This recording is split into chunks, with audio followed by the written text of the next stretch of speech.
Hello everyone, welcome back to Rolling Solo. My name is Adam Smith and we are going to kick off day number 4 of our playthrough of This War of Mine, the board game. Where we left it off in the last video was the narrative cards. We had a decision to make through whether you voted in the poll on the video or in the comments below. We had to choose between Secret Storage and Like a Mouse. The popular choice between the two was Like a Mouse, and it was just a little bit more popular than Secret Storage. Honestly, both of them are really good, but being that our storage is actually quite low right now, it actually kind of makes sense to maybe go with Like a Mouse, as we want to have a better scavenging phase, and that's what Like a Mouse is going to let us do. You play it during the scavenging phase, and instead of rolling for the noise, set the noise marker to 1. So that's going to be pretty handy, and we can use this as we choose, and once we do, we'll remove it from the game. So we're going to go ahead and add this to the other narrative action we still haven't used, and that one is Handyman. And Handyman's going to allow us to go ahead and repair a broken item at some point. So now we have 2 cards to use. Secret Storage is going to go and shuffled back into the narrative actions deck. One correction I want to make from the last video, which was a great catch at about the 45-40 mark of the last video. I forgot to flip Hunger 1 on Boris to Hunger 2 for not eating on day 3. So thankfully, being that we're starting here on day 4, I can correct this without any major impacted gameplay thus far. However, if I hadn't have done this in time, there would have been an impact. So we're going to go ahead and have the Hunger 1 here flip over to 2. As you can see, it does take away the third action, but it was already gone because of fatigue anyway. So the morning of day number 4 begins with an event. This certainly can't be good. We have a rat infestation, and in the top left hand corner you'll see we'll be adding 2 cold tokens to the cold space, which already has 1, for a total of 3. Then it says to discard all green tokens from storage. Well, that's really harsh because we currently have a cigarette there, we have moonshine there, we have 2 coffee there, as well as vegetables. All of these are going to be discarded. So the rats cleared out our storage of all green items, which is pretty brutal because that was almost half of what we had in storage. Pretty harsh. We're also going to see an increase of cold, as I mentioned, so we had the 1 in there already. We're going to go up to a total of 3 now. Now, it isn't all bad because it does state here, then, if during the next dawn phase you have a deadfall trap, which is a fitting you can actually build to try to catch creatures outside your house, and you happen to have bait on it, so you've used it and you've put bait on it, which puts a weight token on that thing, then this trap will provide an additional raw food. Normally, you roll a die in order to determine what you'll gain from one of these deadfall traps, but regardless, as long as you have a weight token on it, because of the rat infestation in your house, the chances of actually catching something are guaranteed, so you're always for sure going to get 1 raw food, and of course you'll have that die roll that might allow you to get even more. So with the event card resolved, you'll notice that chapter number 2's card showed up in the top there, so very soon we'll be hitting chapter number 2, and thankfully our main objective of delivering local thugs some water has been accomplished, so we know we're covered there. That's a good thing. So we have a lot of wood / components coming our way in the future, so that's a plus to help us build things. But now we're moving into the day phase for day number 4. We need to decide what our individuals in the house are going to accomplish. So my plan of attack here for today, the very first individual I'm going to deal with here is someone who needs to take a nap to get rid of some of their fatigue. So I've got 2 individuals with fatigue, Boris and Emilia. Currently right now, if I get rid of Emilia's fatigue, she's going to have a full 3 actions, which is pretty awesome. So let's get her in the bed so that we can ensure she gets 3 full actions, and I have plans for her. Plus, now what we're going to do is we're going to have Boris actually head over to this furniture over here, as we got rid of the rubble quite some time ago. We're set up to go find out what's in that particular area of the house.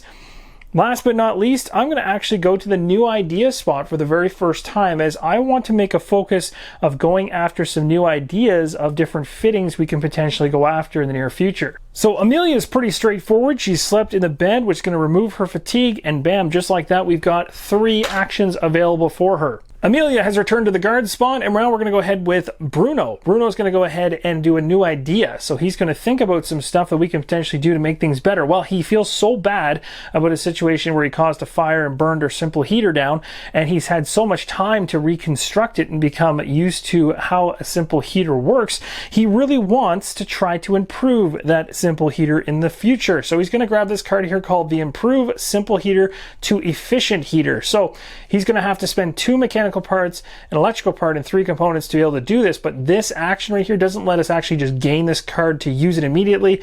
We first need to put it from the ideas deck into the fittings deck, which means this orange card is now going to be merged into the deck of cards that are green, so I can potentially build this later on as long as I have the components.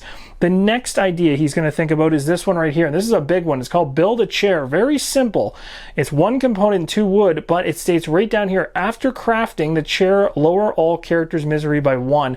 So this is a great one to have available to us because we don't need much components-wise, and the chair helps us to contain or mitigate the misery which is starting to creep into Emilia and Bruno's lives.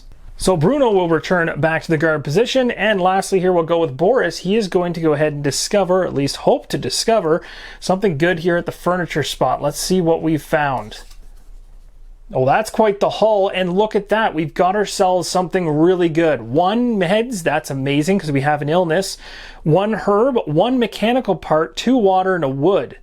Awesome. So here's what our storage looks like after the rats earlier had gone ahead, terrorized it, and took all the green tokens away from us, basically eating through everything that is potentially edible. Yes, even cigarettes. That's right, they ate the cigarettes.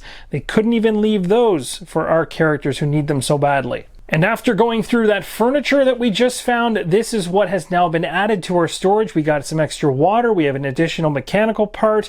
We gained a piece of wood. We also got a herb and the meds. And I can tell you right now, the meds was really nice to see, especially when the illness crept in for Bruno. So time for the second round of actions. I'm going to go ahead and have Emilia actually head over here to this rubble right here, and she's going to bring her shovel so she can begin to deal with this, and hopefully we can clear this out in the future. It won't be my primary focus to pick this up, I don't believe, during this day, but again, like we did last day, we can kind of prep ourselves to have it available to grab going into the next day. It gives us some more resources depending on how nasty the night raid is to us and other things in terms of stealing stuff away from us. So we'll set ourselves up to have something, hopefully, or be partially there.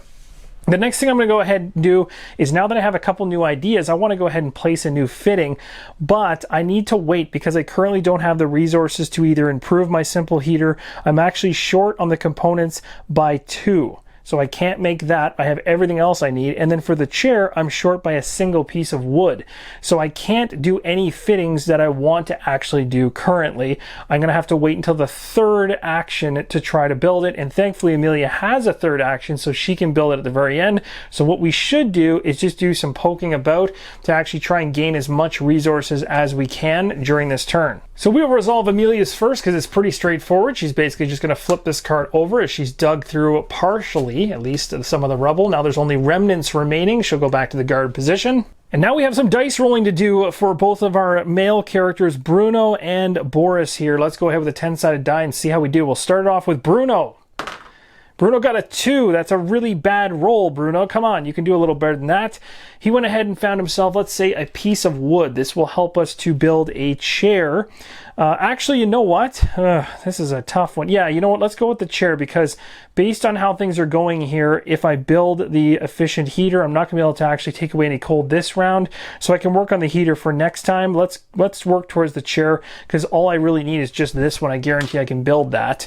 And it has some use if I'm able to build it this day, because if I go ahead and build it this day, I can remove a misery. I can drop the level of misery by 1 for all characters. So let's go for what we can accomplish. So 1 wood. The other character here, Boris, is going to go now. Hopefully he'll get a better roll. 10, there we go. Now we can pick between wood and components. So now we can think about, okay, well, first off, we know we want to build a deadfall trap maybe next day. So day number 5, we currently have 1 component, so we could just grab 4 components and that would be everything we need. And then maybe when we go scavenging, we can bring back some wood to actually be able to put into the simple heater to be able to heat the place. Of course, that's going to be a concern. So I'm going to go ahead with 4 components, I think. So I'm changing my mind in the last possible second because I looked at the criteria of what I want to build with the chair and the simple heater, the improved version of it, and I do need more wood. So I'm changing my ratio. Instead of it being a single piece of wood and 4 components, I'm actually going to make it 3 components and 2 pieces of wood in total, because we brought back a total of 5 resources between the 2 characters. They've gone back to the guard position. We're all done in terms of our second round of actions. We're now going to begin our third, which is only going to be Emilia. And Emilia is going to go all the way up to the place of fitting location here. Now we're going to take the fitting that we want to build. In this case, I'm going to go ahead and build a chair. I'm going to place that chair maybe in the back over here, although if I need something that needs improvement, so this is another thing to think about. When you place something like the simple heater, when you try to improve it, it tells you to place the improvement on the side of it. So it kind of matters where you place your cards, because you can actually trap yourself into a situation where you can't improve something, and that's no good either.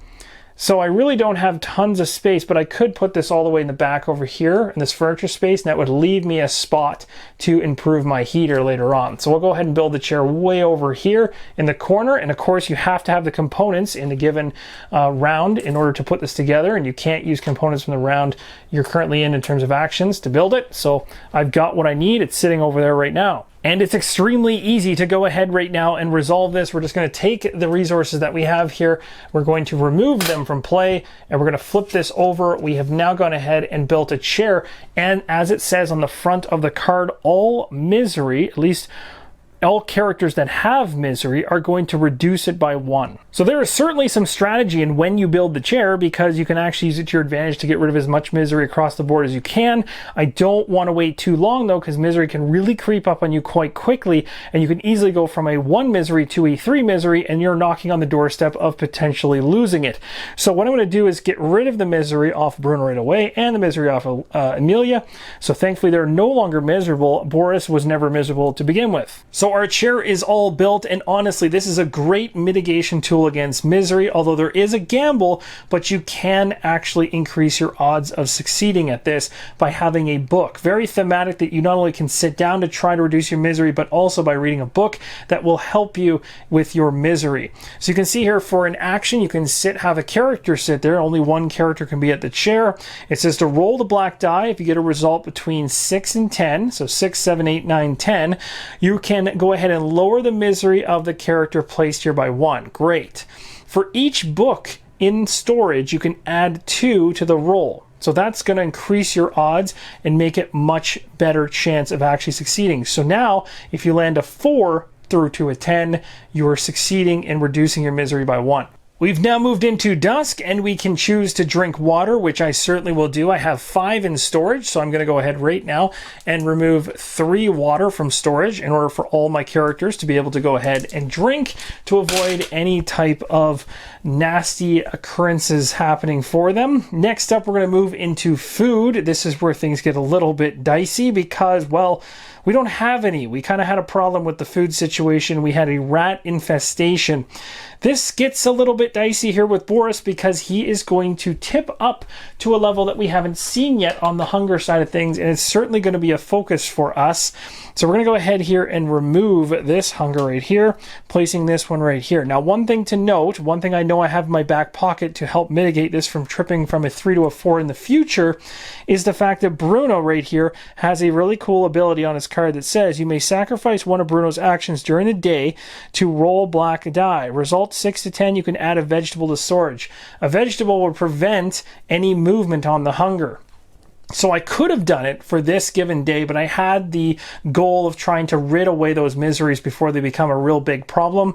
So I wanted to do that. And it's also still a risk. You're not guaranteed to be successful to get the vegetable, but it's nice to know that on the next day, if we don't get any food from scavenging, and we're really looking to just roll to risk it, because at that point we're really in trouble in terms of Boris's hunger levels, then we can still try to have Bruno burn actions through the different action rounds to hopefully try and be able to go ahead. Actually, I guess it does say you may sacrifice one of, so you can only try it once during that particular day. So it is pretty high gamble, but we can use that as a mitigation tool to hopefully stave off the starvation. And because we don't have any food for anyone else either, everyone else is going to gain back a little hit of hunger. So Bruno is going to be hungry as well as Emilia. This is the first time this has ever happened, so hunger is becoming a problem for us. Thanks, rats. Now, I do want to mention something strategy-wise that you're probably wondering about, and that's in terms of what I chose to build. Now, I chose to build a chair. You'll remember that when we pulled the event, it stated there was a rat infestation if we actually had built the fitting, which was creation of a deadfall trap, which I certainly could have put my focus towards. We would have gained some additional food for later on. This is another thing I really, really want to build, just as much as I really want to build a more efficient heater. I am balancing all of those in my head right now, but currently misery is the one that I'm most stressed out about. I know right now that we can go in the scavenging phase to the supermarket and hope to get more food. Misery is something that's a lot harder to control, and it can really start to steamroll when it gets bad.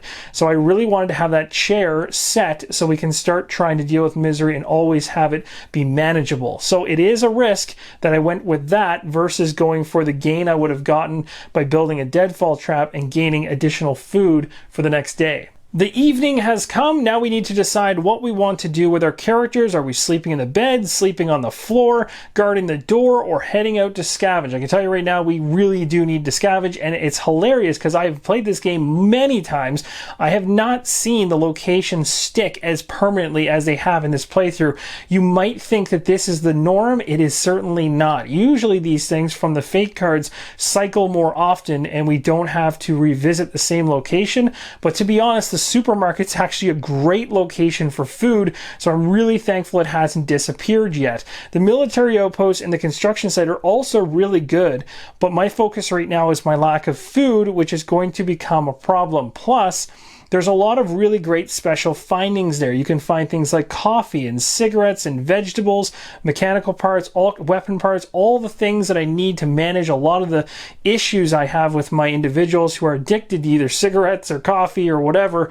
We definitely like to use that to our advantage. So I'm going to probably send my characters back there again. The only thing that's kicking me every time I do it is the fact I'm only pulling 10 cards into the exploration deck. I would love for this to eventually move down to 12 and 14 so we get some more time because we become more familiar with how to get there in terms of when we do an exploration. That would be nice, but we'll see. We might eventually see this thing shuffle up. So we're going to go ahead right now and maybe we'll stick with what we currently have set up. So I always have Bruno at the door. Now he's wounded, he's ill, and he's hungry. So he's not doing too good, but he's at level 1 of all of those. We're going to be able to take care of his illness for sure. We're going to be focusing on our scavengers heading out as we normally do, with likely the thought process that we need to come back with some bandages so we can bandage up Bruno, and some food as being a priority, plus potentially coffee, like I said, and cigarettes are a good thing. But we also need to get some stuff to start being able to build. So it's going to be, hopefully, a very successful scavenging. Everyone wants to be super productive, so it's going to cost them. It's going to be a fatigue 1 here for Bruno. So Bruno is feeling it on all accounts right now, almost, except for the misery front. This is just a little off screen. This 1 is going to flip to a 2, and we're going to have Emilia take her first hit here of fatigue in the moment. So this is going to be a 2, and now we're all set. I'm going to go ahead and have our 2 individuals head to the supermarket again. It seems to be doing pretty well for us, although the last time we visited it wasn't so hot. We'll see if things get better. In terms of do I want to bring anything with me to trade or do anything like that, this location doesn't have anything, at least written on the card, to do trading. We could do trading at places like the military outpost, which would be really nice. You can see right there in orange. I don't know if you can actually see it from there, but it says return 6 exploration cards to trade. So there is situations where you'll have things like moonshine, and if rats hadn't have eaten mine, I could have brought them with me. This definitely changed my thoughts, because having things like moonshine and tradable goods, if you don't use them on yourself, you can actually use them to trade. They have value. You can go to places like that military outpost, hopefully find somebody and do a swap for things you really need. But when rats infest you and destroy your plans, you have to go back to the supermarket. I'm sure you guys can all tell that I'm not bitter in the slightest about the rats. Okay, maybe just a bit. We've got exploration cards set up, 10 of them right here. Let's go ahead, flip over the top one, see what we got. Hiding place. Right off the top, we can choose to hide. I can ignore this, but it's nice to have. We do have the like a mouse card. We don't want to forget about that. So that's going to help us in situations where we have to roll noise. Man, do I really want to waste cards to put this? So I have to return 2 exploration cards to place it in this slot right here where it currently sits, or at least keep it there, or I have to just ignore it. It's tough. I really, really don't like... Well, I don't really want to run into residents either. So maybe this is the right time to get this right at the beginning. It might have been the greatest time to get it, actually. So let's go ahead and just suck it up, pay our 2, and hope that this pays off later on and avoids us some grief. All right, so this is going to move over here for now. We'll see what comes next.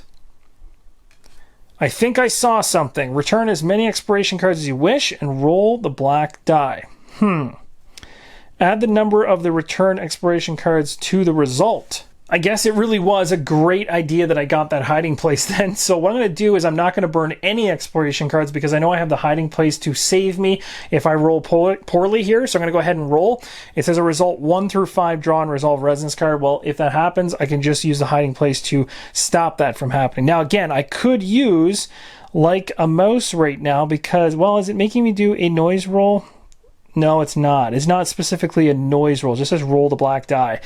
So I couldn't use like a mouse right now. A 1, of course. So this would actually have forced me to draw a resident card, but thanks to hiding place, I don't have to do it. So now both of these cards, I can just chuck them in the discard. So thankfully, I guess, overall, that kind of worked out. I'm glad I chose what I chose. Let's see what happens next. A jammed door. Now there is no jammed door at this location.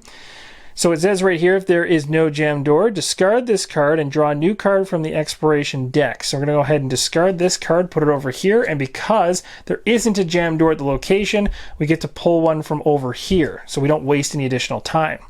There we go. Search the furniture. Return 2 cards or roll the noise by 1, raise the noise by 1 and roll.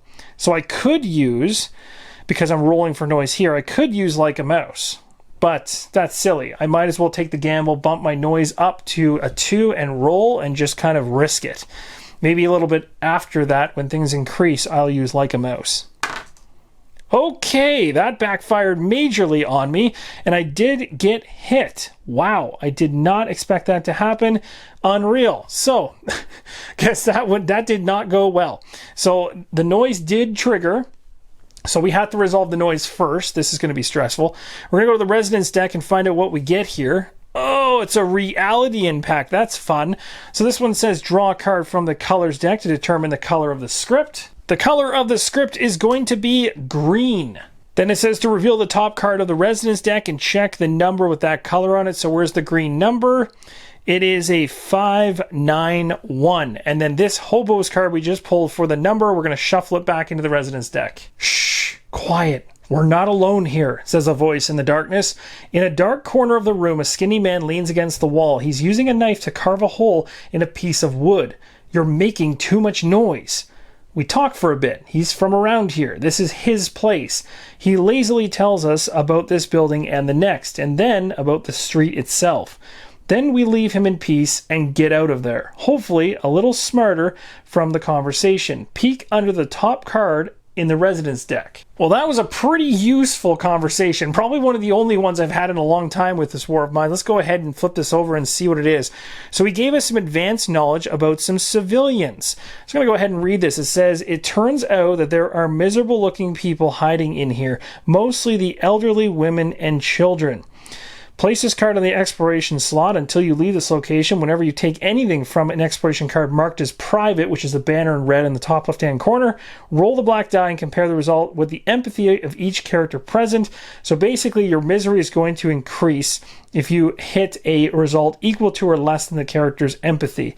You can return one exploration card to talk to them or trade with them if you want to.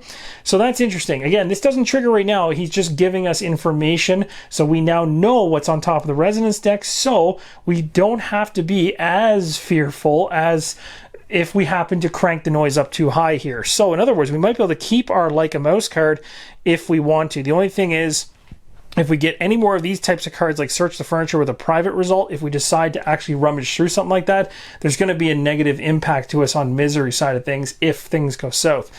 So that's good to know. It was a decent conversation. It gave us some information. This reality impact card, it says afterwards shuffle this card back into the Resonance deck.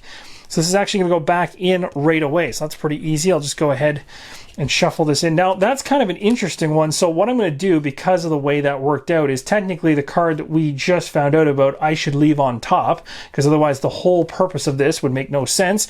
But I'm going to go ahead and shuffle this reality card back in first. Now, it does say afterwards on the card, but it wouldn't make any sense whatsoever for that individual to give us advanced knowledge like that, and then to go ahead and have it get shuffled into the residence deck so we never see it again. That would just basically break the whole entire situation. So in order to keep it a flowing experience, we're going to go ahead and keep that card on top because that just makes logical sense. So we're going to put the residence deck back here like this. And now, because we resolved the noise tracker's down to 1. I know that's off screen for you guys. You can't see it, but it is all the way down. We're going to go ahead, draw and resolve 1 card from the findings deck and look at the furniture side and see what we get. All right, we got ourselves an electrical part, a mechanical part, a herb, and a roll of a D10. Let's see what the roll of D10 gives us. A 10. That is a vegetable. I will take that. So the scavenging has begun. We're going to load up our findings pile with what we found. Electrical part, mechanical part, vegetable, and herb. Let's see what we find next. Hopefully something good. Stairs down. Ah, that's not good. So we can return 3 exploration cards or enter, raise the noise by 3, and roll for noise. So what I'm going to do is I'm going to choose to end. See, now we're down to the last 3-4 cards. I don't want to burn that many cards. So now I'm going to use like a mouse. I really hope this actually pans out for me. So I'm going to choose to enter. Raising the noise by 3 brings me from 1 up to 4. It asks me to roll for noise. I'm going to choose to use like a mouse. Now this is the tough thing. I know the residents are there. It's like, do I want to use like a mouse right now, or do I want to just deal with the civilians that are there? Tough call. Every single time we found something that's useful to steal from, or not steal from, but pillage from, like search the furniture, for instance, it's always had this private thing on it. So I don't really want to have the misery hitting us as we're trying to get through this. And we still need to find more stuff. So I might have to risk this. And this is not the greatest time to use this card, but I hope it pans out for me. So let's go ahead and take the risk. I'm going to go ahead right now and use like a mouse. So instead of rolling for noise, set the noise marker to 1. This card is now removed from the game. This has been fully resolved. My track for noise goes down to 1, which you guys can't see, but it's off camera completed. This card is now going to go away. Thankfully, we can go right past it. All right, let's see what we find next. Here we go. Look at that. Oh, and there's no private up in the top left-hand corner. So this would have been one we could have actually gone through, even with civilians sitting there watching, and they wouldn't have cared because we're just searching a heap. This one says to return 2 exploration cards and raise noise, or raise the noise by 1 and roll. I'll raise and roll because we know what we're running into here, and I'm not as worried about it, especially because if I dig into it, it's not going to hurt me. 10. Perfect. We didn't trigger the noise. It's at a level of 2 right now. Now we can go ahead and draw and resolve 1 card from the findings deck. Do we find something in the heap? We found ourselves an electrical part, chems, a cigarette, and we have a 10-sided die roll for something else. A 9. Man, I'm rolling really high. We got ourselves another cigarette. All right, so they've been added to the findings pile. Not bad. We're getting a little bit more full in terms of how much stuff we're bringing back. I'd still like to find a lot more food. We only have 1 vegetable, which I'm not 100% pleased with. We need to find more food if we're at the supermarket. So we'll move along to the next card here, see what's in store for us. We found ourselves a door. Okay, so this one says peek through the door, return 1 card. Look at the next card from the unknown deck. Or we can enter it, raise the noise by 1, or just straight roll for noise. How many cards do we have left? 2. Tough call. I kind of want to roll for noise. We're only at 2, level 2. I think I can do it. Guys. Let's try it. Oh, no. We got the 1. So it was bound to happen at some point. So civilians are here now. Wonderful. We knew they were here. We were told that they were here. It turns out that they are miserable people. Yes, we know. Place this card in the exploration slot until you leave the location. Whenever you take anything from an exploration card marked as private, then we roll the die and everything else. We can choose to talk and trade with them. I could potentially do some trading. I do have some items here, but, well, that could be worthwhile too. Trading could be worthwhile. That actually might be really worthwhile for when we get down to the last card. If we don't have enough food yet, we'll trade with them. Maybe I can burn some electrical parts to get the food I need. Maybe that actually works out great. So again, this is going to deal with this. We triggered the noise, so my noise gets reset back down to 1. This card is now gone. We enter the door right into the civilians that we were told that were going to be there. I'm not going to go ahead and return an exploration card just yet, as I have 2, so I'm willing to search 1 more and see what else we get. Crap, that's not what I want. Someone's here raised the noise by 3. That's extremely aggressive, and at this point I don't even want to see the next card because the next one could cause me to pull somebody else into the fray I don't want to see. So being that this didn't go to plan, let's go ahead and use the last exploration card. We're going to go ahead, it says to return it, which we're going to do right now. And we're going to go ahead and trade with him. It says to C993. So it states that you may buy any of these tokens. Red, any broken weapon, ammo, or weapon parts. Yellow, you can take herbal meds, herbs, chems.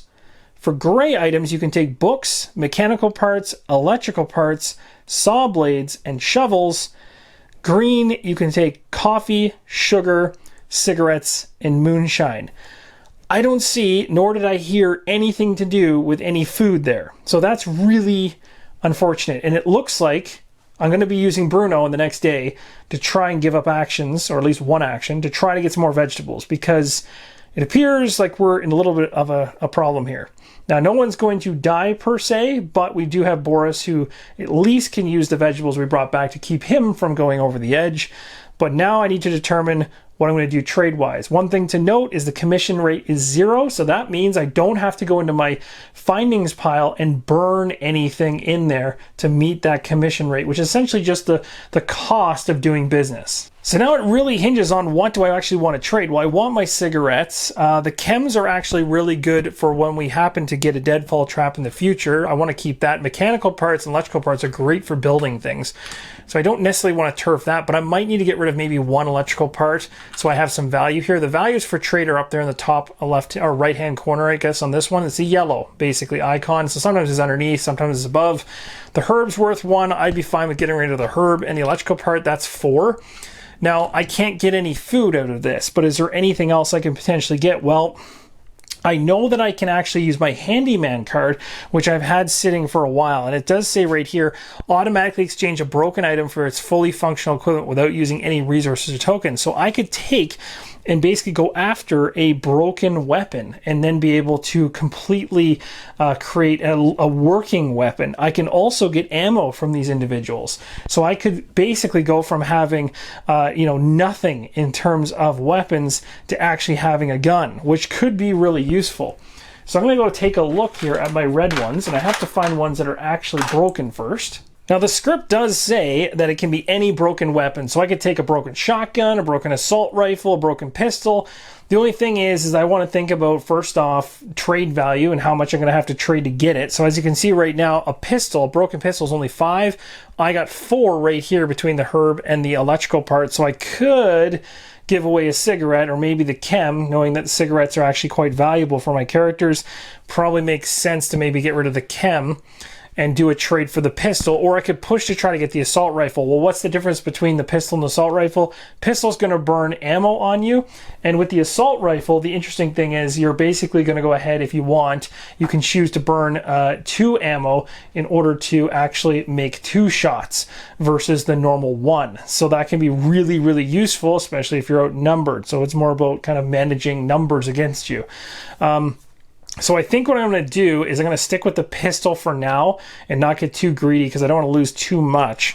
So I think I'm going to go ahead with that. I'm going to take the chem, the herb, and the herb and the electrical part, trade that in for a broken pistol. We won't take the broken assault rifle. As I can't get any food, I might as well get something that's going to protect or help us later on. Something that would honestly take quite a bit to build and create, and we have that handyman card, which I'll be excited to use later on in order to turn this broken pistol into a working one. So being that we're done all of our scavenging, I've gone ahead and I've moved the noise marker down to the bottom of the track to reset it. We know what we found there. Currently, we found things that don't require a lot of weight carry, although we picked up a broken pistol and electrical parts, so that's 3 right there.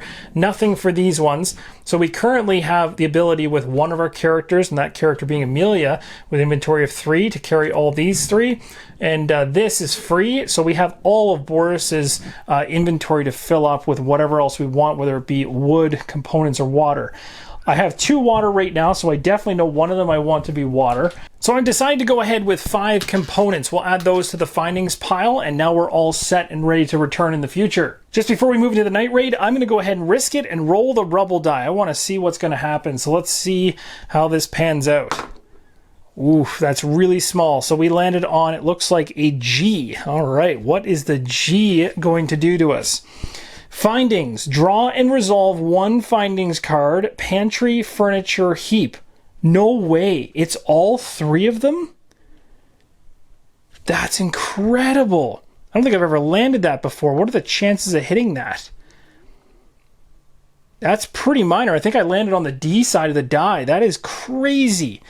This one, and I'm not joking you, it says right here, draw and resolve one findings card, pantry plus furniture plus heap, you get all of it. It's from all three charts. That's crazy. Well, that couldn't have gone any better. So I'm going to go ahead and flip this over and see what kind of craziness we're bringing back. We're going to have a lot of decisions to make. Wow. Okay, so oh my gosh, we found a broken guitar too. So we got ourselves a shell, a broken guitar, a herb, a mechanical part, an electrical part, a vegetable, sugar, a cigarette, and technically 3 D10 rolls. Now, obviously, this is going to change the outcome of my equipment loadout in terms of what I'm carrying back. And because I've got so many good things here, I'm certainly going to be adjusting what I'm carrying back. So I'm going to do this for now. I'm going to take the 6 component-based things that I added in there, like the component, or the 5 components, I should say. I'm going to take them out of the equation for now, plus the water. And we're just going to dump all the findings we got in there to see which ones we want to actually bring back and which ones we don't. Okay, so I've just gone ahead and thrown all the stuff in that I just received. I'm going to put everything that doesn't have any weight requirement up top. That's perfect. I have 2 vegetables now. That's so huge. The herb's going to go up there as well. The only ones that actually have a weight are down below here. So currently weight-wise, 1, 2, 3... Oh, sorry, the shell doesn't have any weight. So 1, 2, 3, 4, 5, 6, 7. So we can actually bring all these back because we have a weight capacity of 9. So that's really good. But we also get to roll the D10 3 times, which could really ramp things up. So let's go ahead and roll and find out what happens.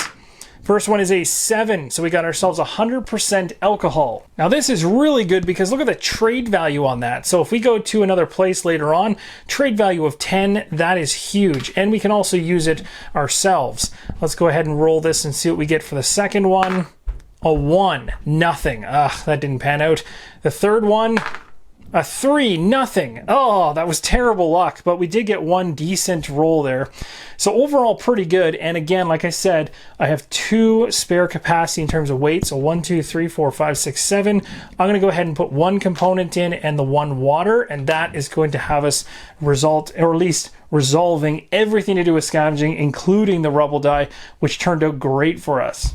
And now we're going to deal with something that probably isn't going to turn out great for us, and that's the Night Raid card. So here we go. Now, the one thing I will mention, actually, no, sorry, that it does not affect the Night Raid. I thought the rat infestation might have a tie-in, but it does not. Let's flip this over. Raging Gang. Well, that sounds absolutely terrible.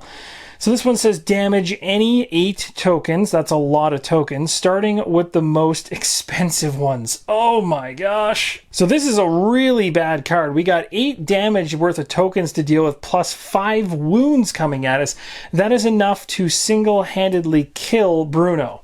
So we are in some big time trouble, and I'm just doing the math here, and I don't think there's any way we can actually save Bruno because he's already got 1 wound, and even if I do the best case roll with what I currently have on him, and I don't have any weapons on him, say I landed hypothetically the 2 right here on this unarmed die, that would negate 2 of the wounds, 3 would come through, 3 on the 1 wound I already have, brings me to 4. 4 is going to trip me into a situation where Bruno dies. Doesn't matter what I roll on this, I can't stop him from dying. So the only thing I can do is roll to basically reduce the amount of tokens they're going to take from me. That might be better, but in terms of tokens, I have 1, 2, 3, 4, 5, 6, 7, 8, 9. So enough talk about this sad situation. Let's go ahead and roll and see what happens, because Bruno, I'm sorry, my friend, but you are no longer here. Yikes. Now, I do get a reroll with Bruno because he does have... Actually, he has 1 prowess, so I just get a single reroll. So we'll roll this again, see if I can make that any better. No, it's still a blank for the Night Raid phase. Unfortunate all the way around. So you know what's really bad about this, guys? My storage not only was ravaged by rats during this day, but also by a raging gang. And that raging gang is going to go ahead and take away multiple items out of my storage that I really, really needed. especially those meds, and that's going to be a killer. So this med is going to go away. This is the first most expensive item. The shovel is going to go away. That's going to cause problems. The electrical part is going to go away. That's the third token. Then all three of these right here at the 2 value are going to go away. That's a total of 6 tokens. And now we're down to all ones that are only 1 each. Filter, shell, and herb. I might as well get rid of a shell because I don't have a shotgun currently. So that's 3, 6, 7. I have 1 more to get rid of. I might as well, oh, this is tough. I might as well get rid of the herb, I think, because a filter I could at least use for rainwater. Yikes, that was really brutal. And then on top of it, Bruno, who literally already has 1 of almost every condition in the game. Unfortunately, all of this is going to be dealt with in a very simple way because he was just fully wounded to the point of now having 4 wounds. So we would have just converted the 1 wound underneath to a 4 wound, which you can see on top. And it says to now go see the epilogue 285. This is not going to be good. Despite his valiant struggle, Bruno didn't make it through the war. The fate of the friend he worried about remains unknown. Remove this character from the game. Well, Bruno met a very, very harsh end, which is extremely sad. And you can see here the Raging Gang actually at the bottom of the card says shuffle this card back into the Raids deck. So it will be coming back around again in the future. Unfortunately, even still, we're going to have a crime wave. There's 3 cards over here, so you only take 2. And we're going to be merging 2 more night raids into this deck. And at this point of our story, it is now dawn on the 4th day, and our individuals are coming back, Boris and Emilia, from what they were out doing all night long and scavenging, likely excited by what they were able to bring back this time, only to find Bruno dead. Our storage currently looks like this, and now it looks like this. So a little bit better and a very good night overall for Boris and Emilia in terms of what they brought back, but certainly their misery is going to take a hit here. So as you can see, this day was very much a roller coaster ride of wins and some big time losses. And it's really crazy that we're coming back with all this stuff. Now 1 less character in our house to consume some of these things. The crazy thing is that the habit that Emilia has is all about coffee. We brought back cigarettes thinking that Bruno was going to be around. He is not any longer. So our idea around holding on to cigarettes for him was useless. In terms of the vegetables, we now have enough vegetables to cover both the people. So that's actually a plus in a really twisted, weird way. The other bonus to Bruno moving on is the fact that he had multiple statuses I was trying to manage. So there are some weird twisted emotions here where it's like you lose a character that you were really relying on for certain things and also was helping you out along the way. Unless, of course, Bruno was starting fires in the house, which happens sometimes, which he may or may not have admitted to. But long story short, being on guard duty in a house full of items is sometimes a very dangerous task, and it's really kind of crazy that it took out one of the characters that had the most conditions. So that's something that's also interesting strategy-wise, is you start to wonder, when I have a character that actually is dealing with a lot of stuff, do I put those characters at the door to guard? Because if they do get removed from the game, then I have a better chance of managing some of these statuses. That's a really twisted way of thinking about it, but it certainly is an element of the strategy. And it's not to say when you go with scavenging, everything's going to be peachy either. There's characters that can die, and simply by me just rolling the rubble die, I can have characters shot in the head and gone. So it's that crazy. It is that black and white and can change that quickly. So at this stage, we would now assign meds and bandages, but again, because Bruno's no longer here and we also don't have any, we don't need to. So that actually was, like I said, kind of a weird twisted benefit. Next, we're going to go ahead and draw a fate card to see what happens next. Our fate card here says to raise the illness of all ill characters who did not take any meds or herbal meds by 1. So in a way, again, this helped us out. Really twisted. It says down below here, if cold tokens minus board ups equal 4 or more, oh my gosh, we have 3. We just barely squeaked under that. Otherwise, we would, oh, that's brutal. 4 or more, raise the illness of 3 chosen characters by 1. That's crazy. So we just barely got underneath that one. It does say here now, look at this, exchange the nearest location. The nearest location to us is actually, from this board, the construction site, which means things are going to change in terms of the locations we have available to us. So this is certainly interesting. The construction site, which is the closest location, is going to go away. Military outpost now shuffles down because thematically we have more information about these locations and can get to them more quickly and also have more time to spend once we get there because of that. The supermarket now is going to jump to 12 cards, making it even more enticing to be there. And now we have the first new location that we've seen. It's a ruined villa. It has a basement entrance, rubble, jam door. It has special findings such as books, mechanical parts, raw food, and a knife. Those all sound pretty useful. Now it states to go ahead and resolve Spirit A on all cards. So it says if Boris is fatigued level 2 or 3, which he currently is, raise his misery by 1. Well, that's unfortunate. We were trying to deal with our misery. We might have to go to the chair to get that away. Boris is a really key character. I don't want to see him disappear. Next over here, we have a habit. Discard 1 coffee from the storage or raise her misery by 1. Okay, now we're getting into some sad state of affairs here. Both of our characters are going to go to misery 1. And this is where things get really scary because guess what? We're now going to continue. Actually, I guess at this point the fate card is resolved, but there is something else that they need to be miserable about, and that is the sad loss of Bruno. But before we get to that, we're going to pull the narrative cards and see what our options are. The 2 narrative actions that I have to choose from, the first one is Got It. It says play during the scavenging phase. When resolving a findings card, you also find a knife. That would be huge because we only have a broken gun currently, or broken pistol, which we hope to fix in the near future. But remember, we also have a broken guitar. So I may want to go after the knife so I can actually fix the guitar and be able to deal with misery. Could be a really big thing there. So that could be a good one. Duties, the other one, it says play during the day actions phase.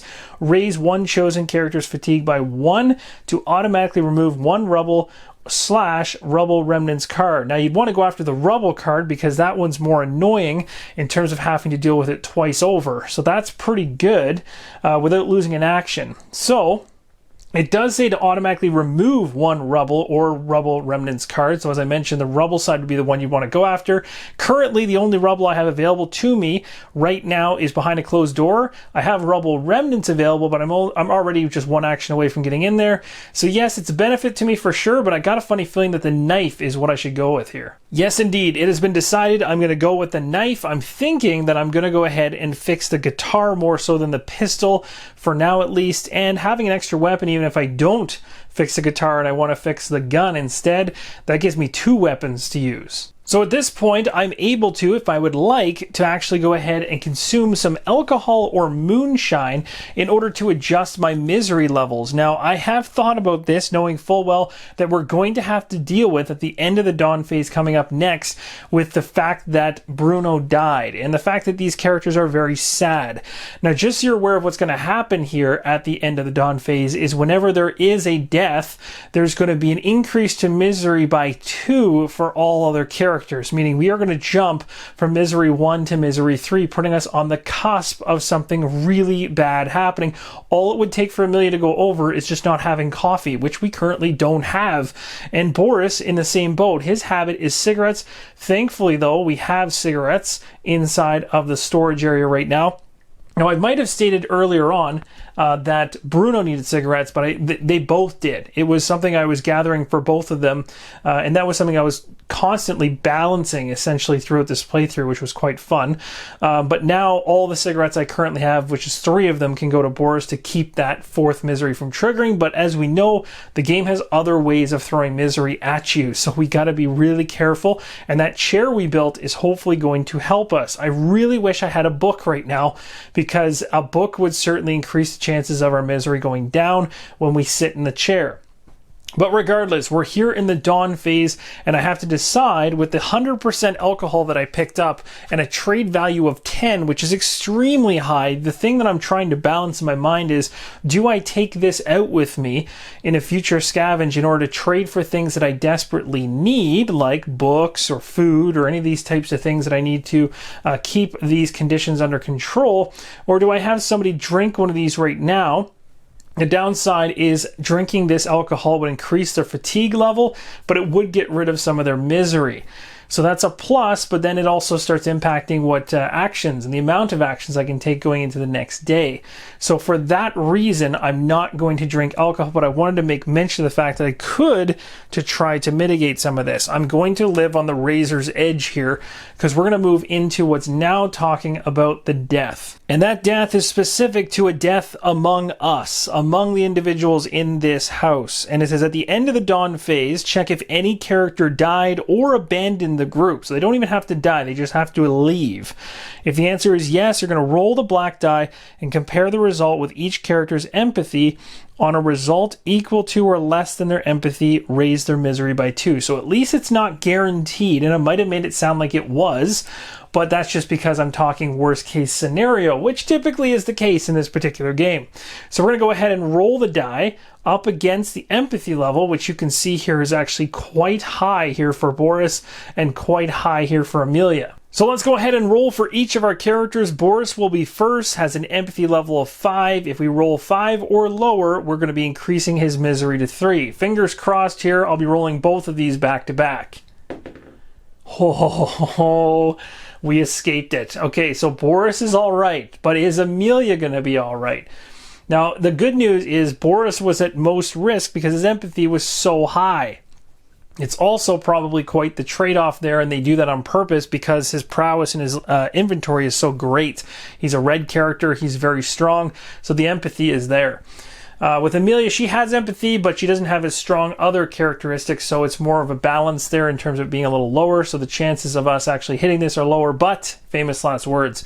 Here we go and roll, see what happens. A 9. Those were some crazy high rolls on my part. So we dodged a big time bullet with Bruno going down. At least Bruno technically didn't dodge the bullet, but these two dodged the bullet. And because of that, their misery's not going to go down. So either they're able to cope with this situation or just forget it happened. All right, so we're back in business with a new day. This is going to be day number 5 starting up. And guess what? We're going right to our chapter 2 card. This should be quite interesting.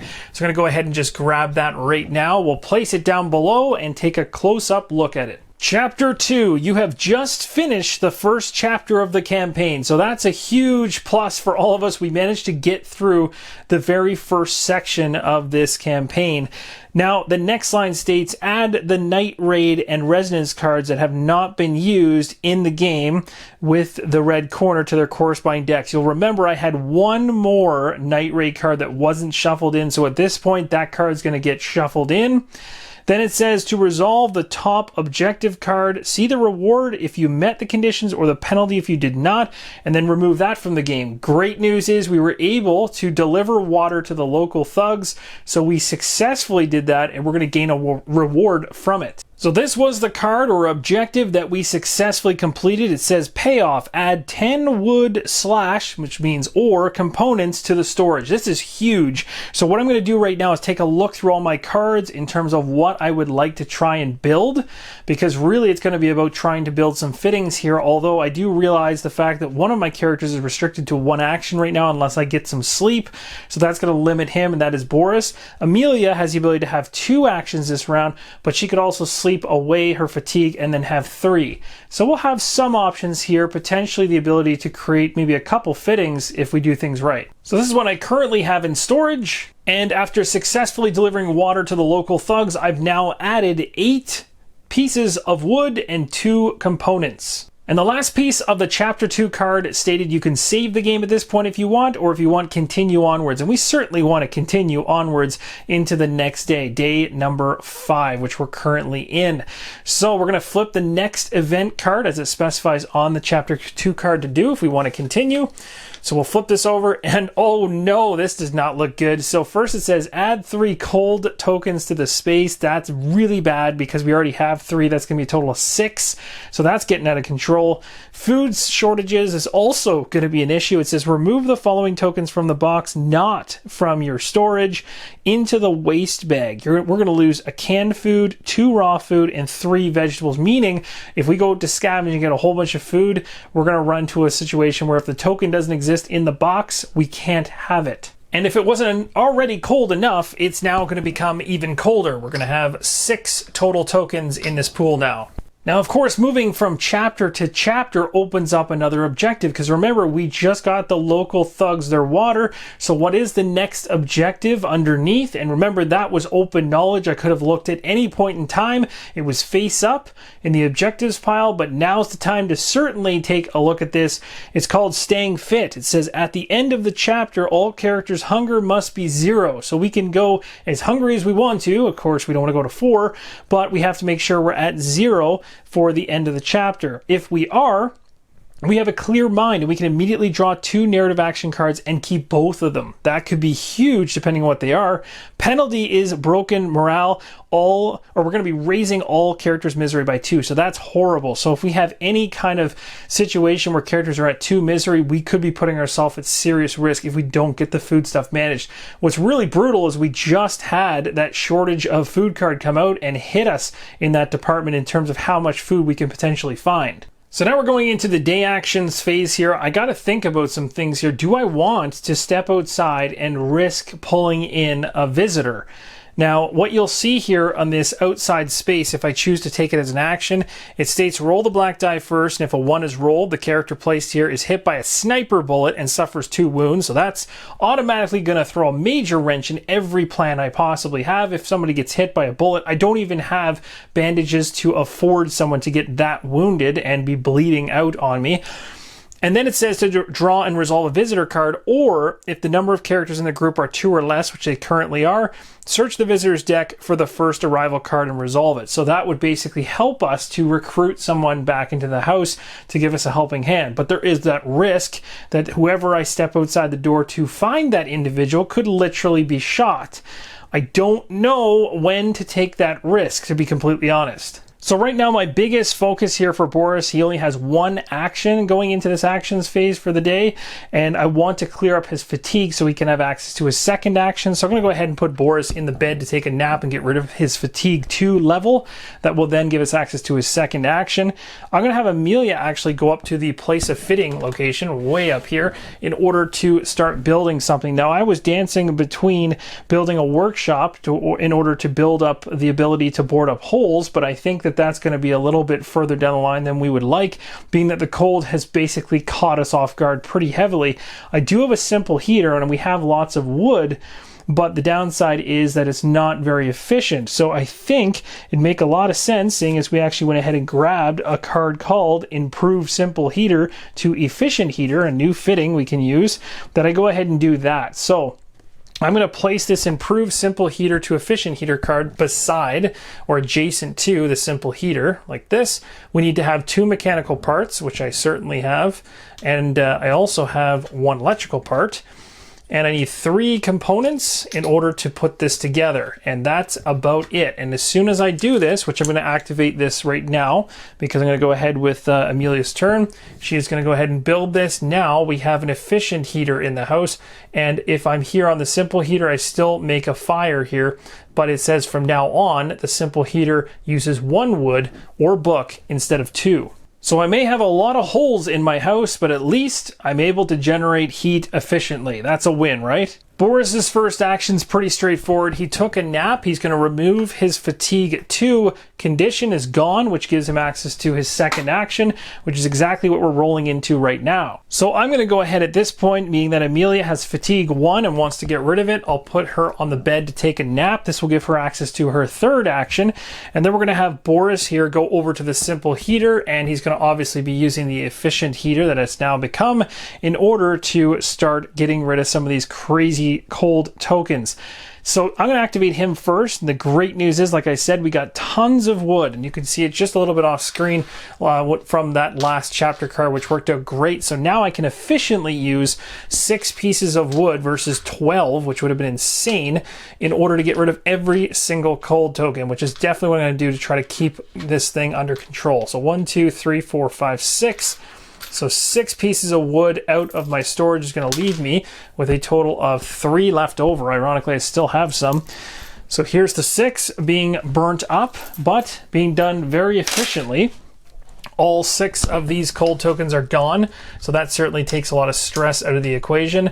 And even though we have, like I said, crazy holes in the side of our house, we're still able to generate enough heat to keep us warm. So Boris did the good work. He's going to go back to the guard position. This is all about taking a nap, so Emilia's fatigue 1 is going to disappear. So now they're only dealing with hunger and miseries, the last 2 things these individuals are dealing with, and they're both at the guard position. So the only character going into the 3rd round of actions that has the 3rd action available is Emilia. I think you guys know what I want to do for my last action. It's what I talked about at the very beginning, and that is potentially going outside to get shot by a sniper, right? Sounds like a great idea. Let's do it. So I really want to try to find someone else to join us.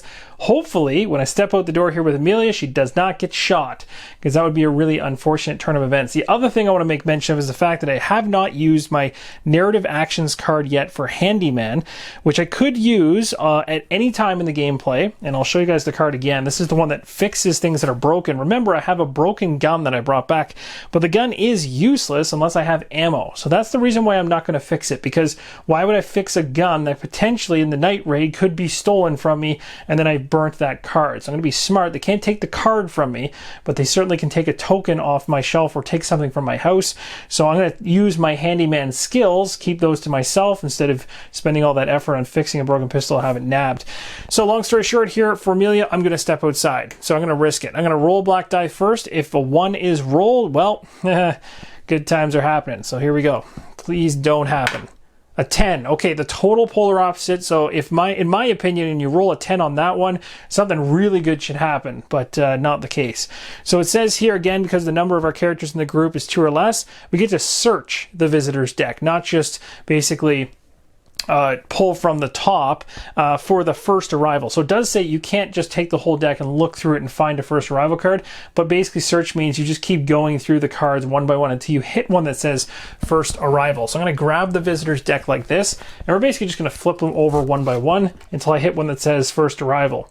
There's one right there. So what does our arrival have for us? Now again, this is just someone arriving, and we have to determine whether or not we want this person to be a part of our crew in our house or not. There's also other things we can do if we decide not to take this person in.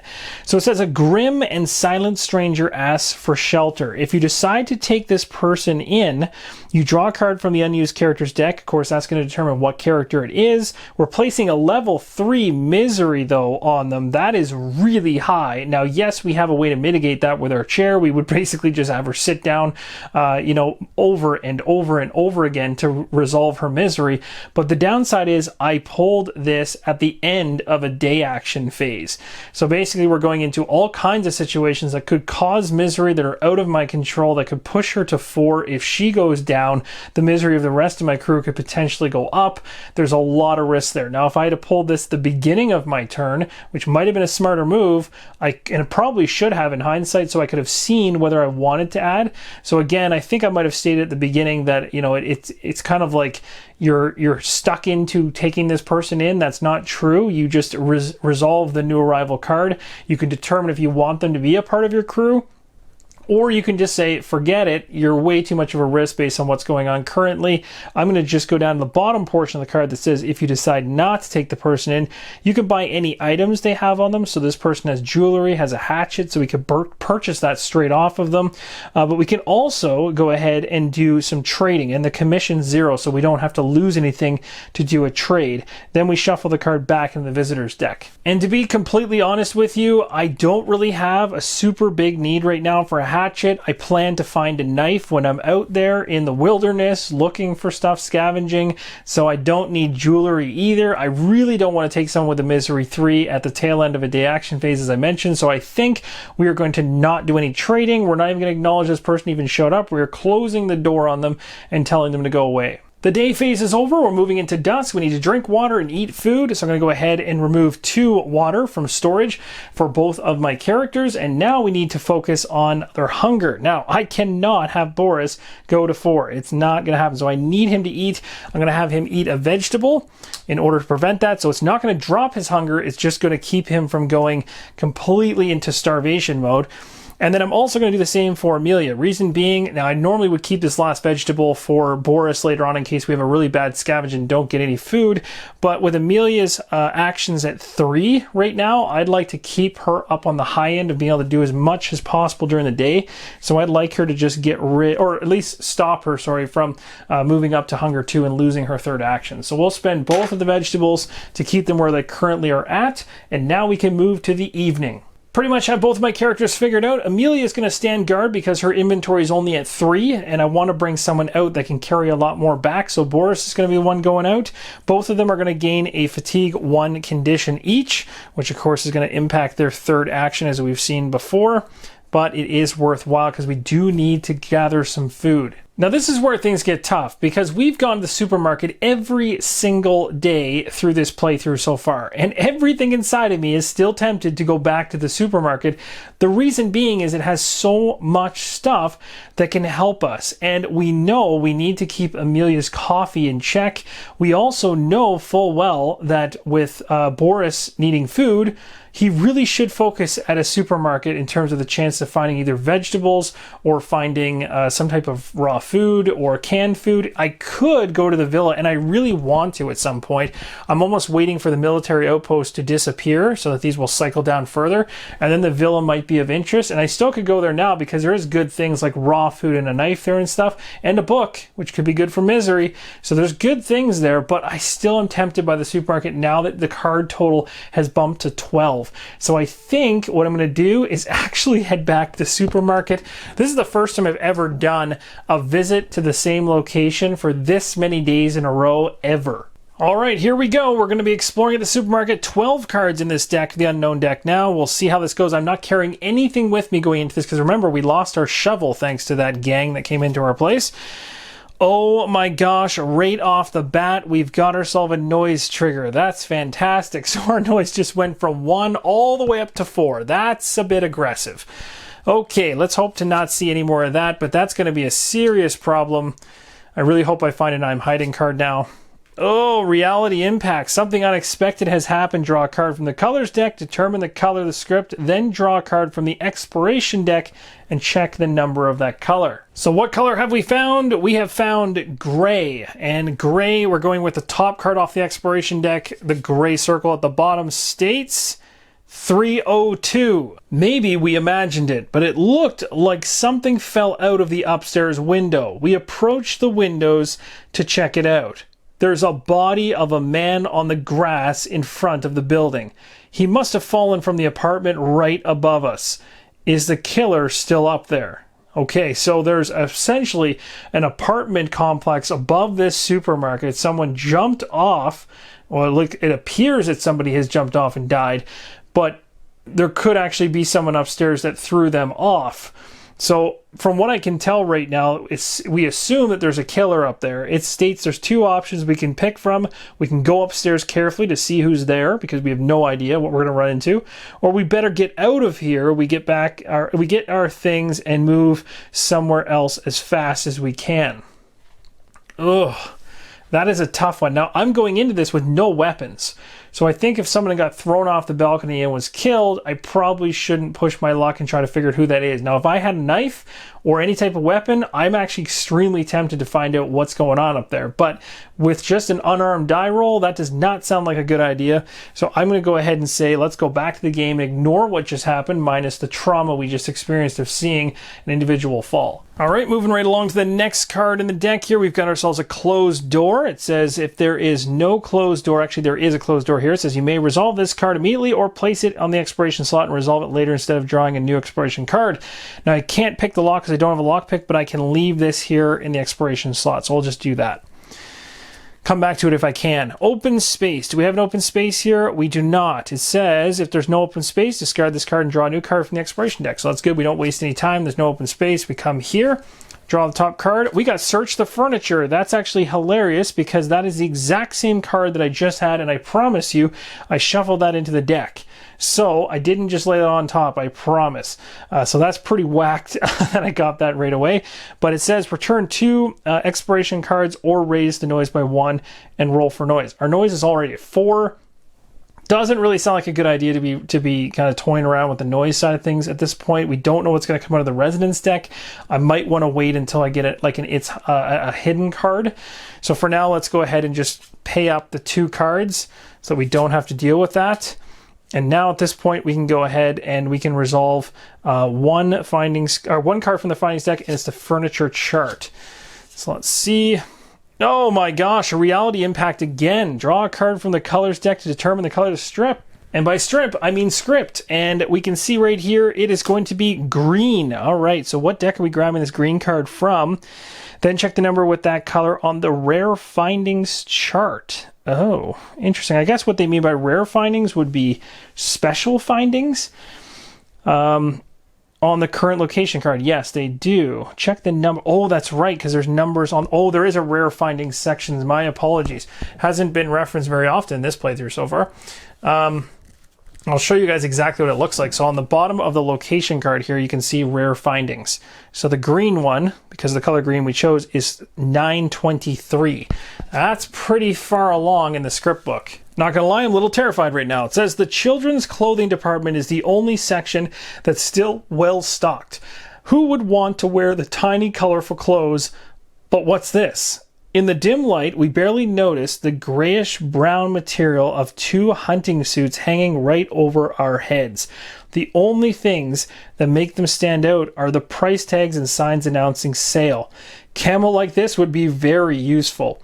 Write down camo 923, looks like I, on a blank token and place it on the findings pile. Treat it as a gray token with a value of 5 for every line and with a weight of 0. Interesting. So what does this do? Camouflage. If you have the camo with you, so if I have this with me when I go scavenging, and the number of characters during the scavenging is equal to or lower to the number of lines on the camo token, subtract 3 when rolling for noise. So what is happening here is I basically, instead of putting it on a token, I put it on a piece of paper. It says camo 923, and what I thought was I believe is supposed to be the 2 lines, which essentially means camo gear basically for 2 individuals.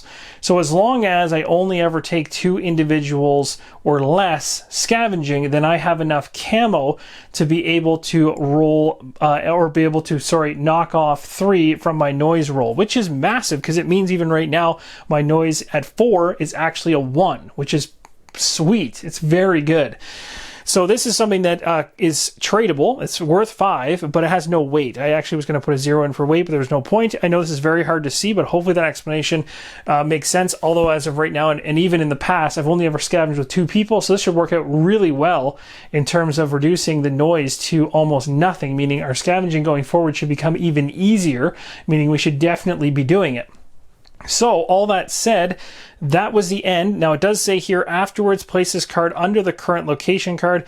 When that location card is removed from the game, shuffle this reality impact card back into the findings deck. So for now, this reality impact card, most of these cards go back in their decks usually, but this one does not. It sits underneath of the location. So I'm going to go over here. I'm going to grab the supermarket where we're currently at, and I'm going to tuck this reality impact card underneath. So now we have Boris, who literally is wearing camo and is even more concealed when making noise, which is pretty cool. So we're going to go on to the next one here. It says climb up, look for another way. We can return 3 cards or climb, roll the gray combat die for each scavenging character. Characters may use their prowess to reroll results to determine how many wounds they suffer during the climb. Ugh. Now my prowess with Boris is 2. So I think I might risk this. This is kind of risky, but I want to have a good exploration here. And we didn't start out great with the noise, and I don't have time to burn that much in terms of cards. I really need to find some food, because if I literally don't, Boris is in serious trouble. So he's going to risk it. We're going to have Boris go ahead and roll the gray combat die. For each scavenging character is only 1. And here we go. Determine how many wounds they suffer during the climb. So I want to see a blank here. Okay, so that is a blank. So even this little fate icon in the corner doesn't matter. It would only be a wound. If I actually got this side here would be 1 wound. This side here would be 2 wounds. Now, am I rolling the correct die? It does say the gray combat die, yes. So yes, there is a chance that you could get pretty beat up, but thankfully we made it through. So we climbed successfully. We didn't have to burn 3 cards. So that is gone. We'll move on. Poke about. This is good. Return 1 card or roll for noise. I don't want to return cards. I'm going to roll for noise because we have camo and our noise, even though it's at 4, is at 1. I'm rolling. So here we go. Don't get a 1. Oh, 7. Okay, good. And it says choose 1 finding from the special findings chart for this location. Are you kidding me? I'm not getting the ones I need. I need to get it from a findings chart or findings card. And the reason is I can't get this knife until I get it from this deck. This card stating I have to go to the special findings chart on the location. And the supermarket really does have some great stuff there. So I shouldn't really be complaining.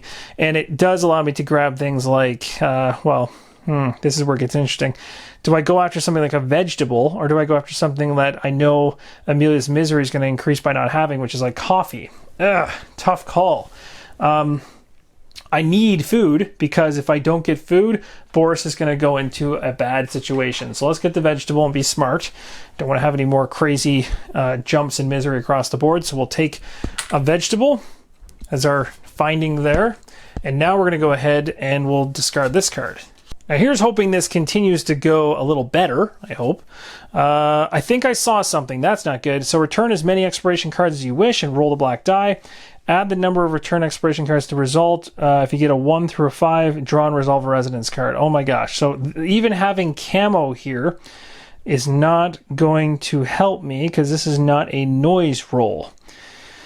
This is tough. How many cards do I really have to mess around with here? I only have... Yikes, I'm getting right down to it. Only 3 more left.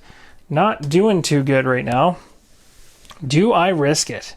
Let's risk it. Let's risk it. Forget it. We're not going to give in to this. I was grabbing the rubble die like I was going to roll that. Okay, here we go. We're going to roll it off. 1 to 5. Draw and resolve residence card. We're getting 6 to 10. That's what's happening. Oh, 8. Called it. Okay. Whew. Stress dropping a little bit. All right, we're okay. We're okay. We've been seeing stuff. All kinds of crazy bad things have been happening in this supermarket's never been good to us, I think, except for the first day. Another reality impact. Oh my. Draw a card from the colors deck and check the number with that color on the expiration chart on this locations card. Uh-oh, this is not good. So we got red this time around, and it says right here, note, the red reality impact scripts often depict drastic scenes. If you do not wish to have such events in your game, remove this card from the game and draw another color card. Well, we're going to find out what red's all about right about now, because it's going to get real interesting. We're going to go over to our supermarket and find out for the expiration card what the red one is. And as we note right here under expiration for supermarket, it is 79. An old man gathers metal plates and puts them inside a small shopping cart which only has 3 wheels.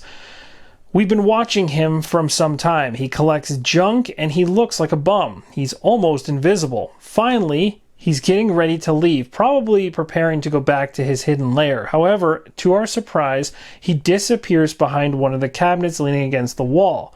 There must be a door there. He leaves the shopping cart by the door, coming back several times to bring the loot inside. We have a number of options here. We can approach to have a word with him and maybe a trade. Yikes, I only have a vegetable, so trading's not really all that much of an option.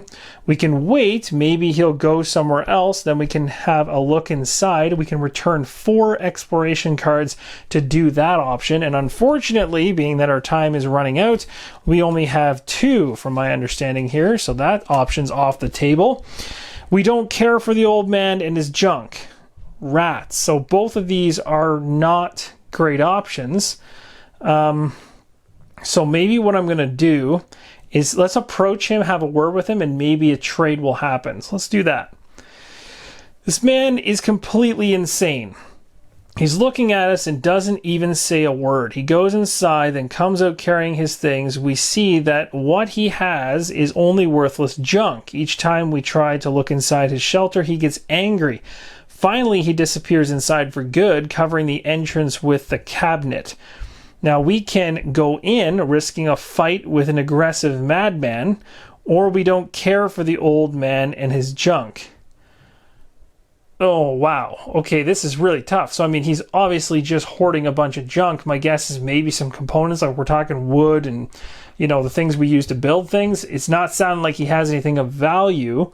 And we also might end up having a fight that we, again, don't have a weapon, because I was hoping to find one when we were scavenging to use to even defend ourselves. This doesn't sound like a good idea to go into a madman's cavern and have something terrible happen to us. So I think we're probably going to, seeing as it literally says, we go in risking a fight with an aggressive madman. I'm not ready for that, so I'm not going to risk that. I'm going to say we don't care for the old man and his junk. We're going to go back to the game. Now, normally, if I had a weapon, I would risk it here because we do need food and we do need something to find from the scavenging, and it's not going well. So because of this, again, this one down here says place this card after the current location. Or under, sorry, same thing as before. So now we have 2 reality impacts that are going to sit underneath the supermarket that will not basically be put back in the decks until the location cards are moved. So that is going under there. Now we're going to continue on here and hope for something better. Oh, finally. Okay, so this one says return 2 exploration cards or raise the noise by 1 and roll for the noise. I'm going to raise the noise by 1, bringing us to 5, remembering full well that our camo brings us down to 2. And now we're going to go ahead and make a roll. Here we go. We're hoping not to see a 2 or a 1. Oh my gosh, we got a 1. Oh, okay, this did not go well. So we just triggered noise. Okay, here comes the residence. Let's see what we got here. Oh my, 3 reality impacts in the same run. That is crazy. What are the chances of that? We got one from the exploration deck, the findings deck, and the residence deck. That's ridiculous. So this one says draw a card from the colors deck again, determine the color, then reveal the top card of the residence deck and check the number with that color on it. Uh-oh, we got red again. This one is again about drastic scenes. It looks like we're not free of those crazy people or any type of crazy drastic situation we may run into. So this is going to be a lot of fun. So we're going to go ahead now and pull the residence card here, find out what the number is we're going to be referencing. Down here is 955. Now this card's going to get shuffled back into this deck. This one here does say afterwards shuffle this card back into the residence deck. So I am going to put this one back in right now. Again, 955 is the one I'll be reading. So we'll place this reality impact, surprisingly, back in the deck. This has been a supermarket trip to remember.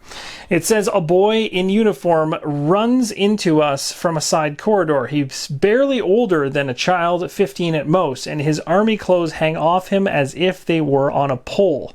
He tearfully begs us for help. He's on the verge of an absolute breakdown. We find out he was sent to the front after only a week's training and broke his rifle on the first day. His squad leader became furious and gave him 1 night to find a new weapon on his own. If he returns empty-handed, he'll be shot. Oh, no. Oh, this is tough. Okay, so this one says this is his problem. So we got a couple options here. So actually, a number of options here. So the top one says, this is his problem. That's basically how we're going to resolve it.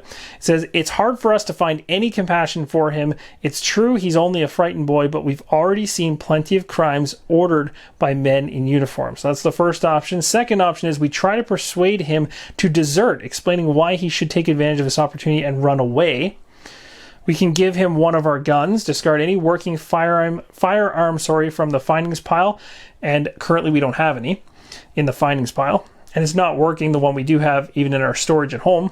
Couldn't give that to him anyway because they were not there. The next one is, let him come back with us at dawn. We'll give him a gun we have back at the shelter. Write 1805 on a blank token and place it on the fate deck. Now, I'm actually kind of tempted to do this because if we get a knife, I could potentially fix the gun for the kid and give it to him in order to follow through one of these things. The last option I have is when you draw a fate card during the dawn phase, resolve it first. I think we're going to try to help this kid out. So we're going to go ahead and put an 1805 piece of paper there on top of the fate deck. So basically when we resolve the next fate card near the end of the day here, we're going to actually resolve the 1805 script instead. So that really wasn't all that bad, and I actually feel pretty good about being able to help this kid out. At the same time, we're also finally going to be able to actually search something. So we're going to be able to go ahead and draw one card from the findings deck, which means we can also go ahead during scavenging and ensure we find a knife here too. So I'm going to discard this card when we go ahead and pull this findings card. So not only are we finding a book, hey, that's going to be handy for misery. Chems, that's perfect because I've been thinking about maybe getting a deadfall trap going so we can actually try to bait some animals and get some food. Herbal meds, that's good, and a roll of a D10. Let's go ahead and see what we get for the D10 roll. We got ourselves a 2. That does not sound good. Nope, that is nothing. We find nothing special there. So that's much better. We have ourselves a weapon now, so if we get into a situation where there is somebody, we can potentially deal with them. It would have been awesome to actually get the crazy individual one card after this one so that we could actually kind of go into his area and see what's going on down there. Potentially we might have to fight him off and kill him, but there might have been some good stuff in there. Not to say that killing a crazy person is a good idea, because it's not, but it potentially could have reaped us some benefits, or it may have gotten us killed. It maybe is a blessing in disguise. And now onwards to the final card at the supermarket. Hopefully it's good. Nice. Search the heap. We can raise noise by 1 and roll for noise. I'll definitely do that because guess what? It can't go any lower than 1 in terms of the roll for noise no matter what I got for camo, even though it's at currently raising it from 1 to 2 and then I reduce it by 3, but it can't go any lower than 1. So I could still roll the 1 with the camo on and still trigger something bad from happening, but chances are low. Here we go. A 7. We're okay. So we're going to go ahead now and draw and resolve 1 card. Man, we got lucky with this last findings from the heap chart. What do we get? Okay, we got a couple mechanical parts. 2 of them. That's good. It's helpful for building things. We got another book. That's fantastic. And we get to roll a black 10-sided die. Come on, give me some more food. That would be great. Give me some vegetables. We got a 2. That's nothing. Again, a nothing on that die. So scavenging is over. In terms of what we have here for weight, we have 1, 2. This one, camo, does not have any weight whatsoever, so that's nice. 3 here, and that's it. So just 3, which is great. So we still have 3 weight worth to be able to bring back with us. One correction to make is the fact I don't have any cold tokens sitting in my cold space, and I know that from the event we got at the beginning of the day, which was a food shortage, essentially, that took away food from our storage bank in terms of the box itself where we could take food out of. We removed a bunch of food from the game, but we didn't put the cold tokens that should have been put at the time there. Great news is no gameplay impact except the fact that the cold space had no tokens in there. There were supposed to be 3, so I'll go ahead and put those 3 in there now. That would have certainly impacted things as we get closer to the end of this day. Thankfully, I caught that. In terms of other components to bring back, or wood or water, I definitely want to bring back 2 components and 1 water to ensure we have enough water to drink with my 2 characters currently. So I'm going to go ahead and do that. Now, the thing is, I do also have to prepare for the fact that we may at some point during the next day try to pull a new individual in, and if I do so at the end of that, or I guess before we go scavenging on the next day, it's going to ask me to consume water, and I only have 2, so I could put myself in a spot where I could end up hurting one of my characters because I don't have enough water. So I'm half tempted to actually grab water while I can when I'm out here, so I might actually take back one of these components in order to replace it for a water token to ensure I have 3 water in case we grab a new person. And I'll be 1 away, sadly, from building what I want to build going into the next day, which I'm hoping to build a deadfall trap, but my mind may change. We'll see. But as of right now, I'm pretty steady with what I've got here in front of you. So this is what Boris will be bringing back. But we're never really done with scavenging because I always love to roll this rubble die to see what kind of things are going to come out of it. So let's go ahead and roll this thing and see how it goes. We got a C. If I remember correctly, we've gotten this in the past. This is all about the adrenaline. So choose 1 character present and lower their fatigue by 1. So the only person present is currently the person that's present scavenging. That is Boris. So the 1 fatigue he has is going to be removed, which is great. Now in past videos, I got this one and I chose an individual from my house. Someone else caught that and mentioned that the word present is actually on this particular sheet right here. And certainly when they're stating present, they're talking about the people present for scavenging, because you cannot roll for this rubble die unless you're actually scavenging. So that just makes thematic sense that I can't choose someone in my house to lower their fatigue. So we did that correctly this time around. So the question of the day now as we move into the night raid is how well, or how bad I should say, is this going to be?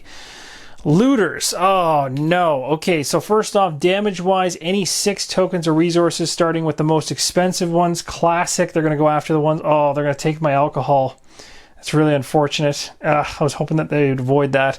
And 2 wounds. That's also not good. So again, I do get a chance here to roll a die, and her current prowess is 1, so I can re-roll once to try to knock this down a little bit. I didn't get anything there. Come on, let me see some fists. Ugh, nothing on either of them. So all of that's coming through. So, oh no. I just realized that now that I'm being looted, they're taking the broken pistol that I promised the kid that I would repair for him when I got him back to my shelter. This is really bad. So, first off, alcohol's most expensive, so that's taken first. The broken pistol is taken second. Ouch. The guitar is taken next. Ouch. An electrical part is also taken. So right there's 4. Value-wise, sugar's high up there at 3. And then we can pick 1 that's at a value of 1. So I'll just pick the shell, seeing as we don't have any way to get up to the point of using a shotgun anyway. So I might as well ditch that. So those are the 6 damage worth of tokens I'm going to toss. That's really upsetting. So those are all going to go. Oh, that's the worst. This is terrible. And then we're going to go ahead and we have to take 2 wounds. And I couldn't negate any of that with my dice rolling, so I actually have to have Emilia get hit twice here. So you can see it's even more important sometimes to have the people that are guarding your house actually have a weapon so they can roll a better die. So it might be worthwhile to put the knife on the person guarding our house, as it seems that during the night we're having lots of issues. Now this isn't going to come in at a wounds 1, it's going to come in at a wounds 2, which is really bad. So now it is dawn, and thankfully, at least our party's returning with some supplies. I guess the good news is nobody died overnight. This is what our storage currently looks like. And this is now what our storage looks like after we had Boris return. Remember, though, we also have this camo thing that we can choose to bring with us. I'll be bringing that every single time I go scavenging. So he has returned to the guard position. At this point, we can assign meds and bandages to any character we want. I'm definitely going to go ahead and have the herbal meds put on Emilia's. We're going to try our best here to get rid of some of the wounds she's got going on. Now, we would normally draw a fate card here, but instead of drawing a fate card, we're going to draw that number from the, or I should say we're going to reference that script from the Book of Scripts 1805 to find out what happens based on the fact we brought the boy back to our shelter. Another thing to note is that the looters card that was here that we just got hit with says at the bottom to remove the card from the game, so we won't be seeing this one anymore. It's also important to note that the Book of Scripts also said we have to resolve 1805 first, but we still get to resolve a fate card. I want to make sure that's clear. So that's still going to happen. So we still have a chance here that our herbal meds can, help out Emilia. We'll go through that normal resolution of a fate card, but first we go to 1805. So it says, as he had announced, the boy soldier came to the arranged meeting point near our shelter, hoping that we wouldn't cheat him. He even brought 2 cans of army food. Oh my gosh. And he waits in suspense. If we still want to help him discard any working firearm from the storage, this is so brutal. We would have had it perfectly. Unfortunately, the situation has changed. We can't help him, and he leaves. So we're going to be doing that unfortunate situation. This cannot be good. It says write 352 on a blank token and place it on the findings pile. So I've got a piece of paper here with 352, and when we go scavenging and we begin to resolve that, we're going to resolve that 352 script first. One thing that I want to correct that I did incorrectly is put herbal meds on a wounded character. That's going to do nothing. So I'm just going to put those herbal meds back up here. Herbal meds are going to help with illnesses. They do not help with bandaging wounds. I don't know why I was thinking that for some strange reason. So I have nothing that can stop anything to do with wounds currently. We're going to have to work on that. So we're going to go ahead and resolve a fate card now and see how this pans out. I'm also really not looking forward to resolving that scavenging phase and that 352 script. It's going to be tough. This one here says raise the wounds of all wounded unbandaged characters by 1. Well, that unfortunately is going to be Emilia. She is going to tick up to the 3 level, which means she is now 1 away. And guess what? When you're at wound level 3, you don't even get action. So she's on a death spiral to basically being lost on us. So that's really bad. The next one here says lower the illness of all characters who took meds. Nobody took meds. No one's ill anyway. If the cold tokens minus the board ups equal 4 or more, raise the illness. Thank goodness we're at 3. We're still fine. Exchange the nearest small location. The only location, or I guess the nearest one, would be the newest one we got last time, which is the ruined villa. That one is actually the furthest away, but it's the only small, as you can see in the bottom right hand corner, location. So this is going to actually be removed from the game. And because all the locations are, and that one was at the top, none of them are going to change position, but a new location is going to come in. That location is going to be this one here, the abandoned cottage. It has mechanical parts, chems, and vegetables. There's also something here that says return 2 exploration cards to look around outside. You can always do this with most of them. I haven't done it during this playthrough as much, but you certainly can do this. So that's the new location. It's the furthest away at 10 cards for the exploration deck. That is resolved. We now resolve any weight tokens if we were, trying to set traps or anything like that, or had any water collecting or rain collectors. None of that stuff is built, so we don't get that. Resolve Spirit A. If Boris is fatigued, level 2 or 3 raises misery. Thank goodness, not happening. Spirit A habit. Discard 1 coffee. Oh no, from the storage, or raise her misery by 1. Oh my gosh, she is slowly just killing me here. So her misery has gone up. Her wounds are going up. She looks like she's on a track here to be the next one to fall. Now we're moving to our narrative actions. We've got 2 of them drawn here. One we've seen before called Secret Storage. This is one that was also highly voted on, but it's all about hiding some things so people can't steal them from us. It might be a good idea, seeing as half the things we've had stolen from us. The other one is Rumors. Play at any time. Take a look at the top card from any 2 of the following decks: Events, Visitors, Residents, and Night Raids. That's actually really good, because that can really help us in determining what we should do or how we should avoid or handle scavenging situations. So I'm leaning towards Rumors out of the 2, but I'm going to throw this one back to you guys in a vote, because honestly, there's not a wrong decision here. Either of these are going to help us. And of course, I still have my Handyman narrative action that I didn't get to use because they stole my gun before I could fix it to then give to the kid who now ran or walked away from me, very upset that I wasn't able to actually provide a weapon as I promised him. And I'm going to likely run into him in the near future. It's pretty crazy how all this game really ties together in a real narrative that really starts to kind of like build on itself as you go through it. It's pretty crazy. So as you can see, that is going to be at the end of day number 5. We're going to stop right here. We're going to let you guys decide on this narrative action, and then when we pick it up in the next video, we'll be moving into day number 6. So thank you guys so much for watching. Really hope you're enjoying the playthrough. I'll see you in the next episode, and as always, keep on rolling solo.